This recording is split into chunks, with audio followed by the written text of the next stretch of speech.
मित्रांनो, इस्रायल आणि हमास यांच्यात सुरू असलेल्या युद्धाच्या बातम्या तुम्ही ऐकतच असाल. पण या भागात गेल्या 100 वर्षापासून सुरू असलेल्या युद्धामागे एक गुंतागुंतीचा इतिहास आहे. खरं तर 1914पर्यंत पॅलेस्टाईनमध्ये ऑट्टोमन साम्राज्याचे राज्य होते. पॅलेस्टाईनमध्ये अरब लोक जास्त होते आणि ज्यू लोक कमी होते. पहिलं महायुद्ध झालं आणि ऑट्टोमन साम्राज्याचा पराभव झाला. नंतर पॅलेस्टाईन ब्रिटनच्या ताब्यामध्ये आले आणि नंतर आंतरराष्ट्रीय समुदायाने ज्यू लोकांना इथे स्थायिक करण्याचे काम ब्रिटनकडे सोपवले आणि तेव्हापासून समस्या निर्माण झाली. ज्यू लोकांसाठी ही त्यांच्या पूर्वजांची जागा होती, पण पॅलेस्टिनी अरबांसाठी ही त्यांची भूमी असल्याचे सांगितले गेले. त्यामुळे पॅलेस्टिनी अरबांनी तिकडच्या वस्तीला विरोध केला.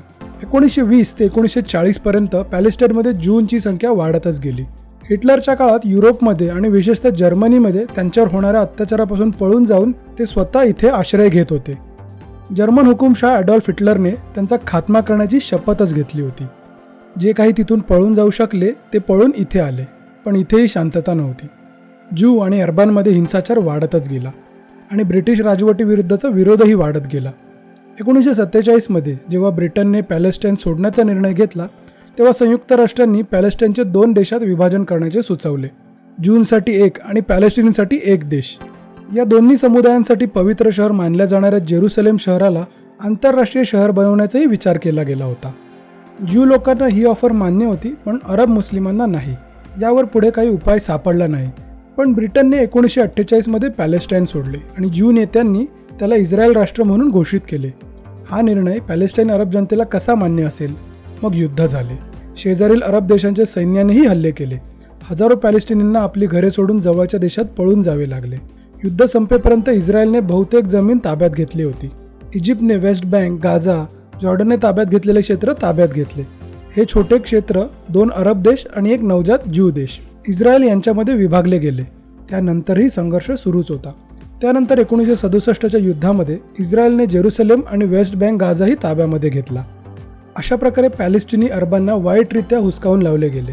आज काही पॅलेस्टिनी गाझा आणि वेस्ट बँकमध्ये राहतात, तर काही जॉर्डन, इजिप्त, सिरिया आणि लेबनॉनसारख्या जवळपासच्या देशांमध्ये राहतात. इस्रायलने त्यांना परत येऊ दिले नाही. इस्रायलचे म्हणणे असे आहे की ते त्यांच्या देशावर भार टाकतील आणि त्यांच्या ज्यू राष्ट्राचे अस्तित्व धोक्यात येईल. वेस्ट बँकवर इस्रायलचे नियंत्रण आहे, पण 2007 पासून गाझा हा भाग हमास या अतिरेकी गटाच्या ताब्यात आला आहे.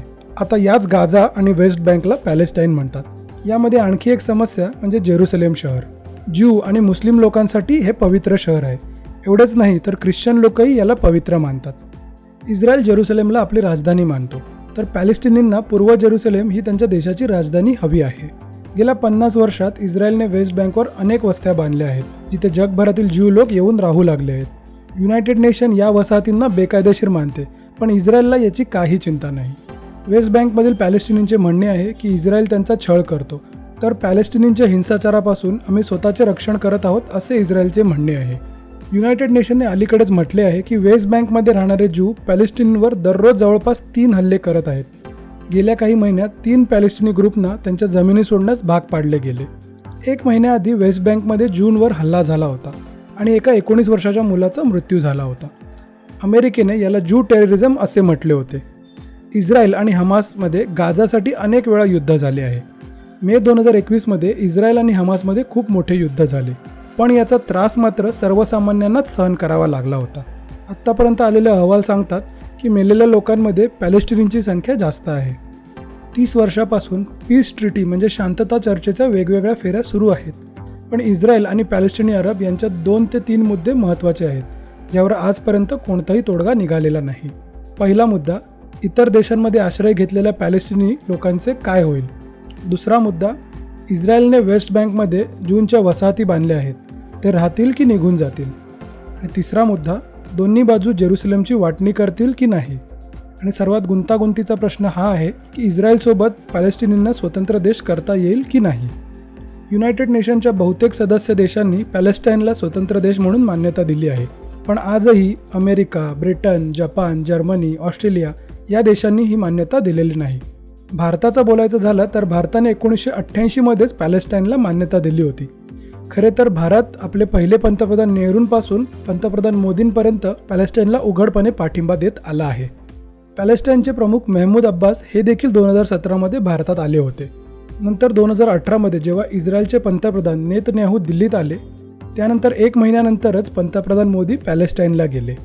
2021मध्ये सुद्धा भारताने युनायटेड नेशनच्या परिषदेमध्ये पॅलेस्टाईनच्या पाठीशी ठाम असल्याचे सांगितले होते. याचा अर्थ असा की भारताने कधीच पॅलेस्टाईन सोडला नाही, पण गेल्या 3 दशकामध्ये इस्रायलसोबतचे संबंधही सुधारले आहेत. त्यामुळे भारतासाठी हा एक गुंतागुंतीचा प्रश्न आहे.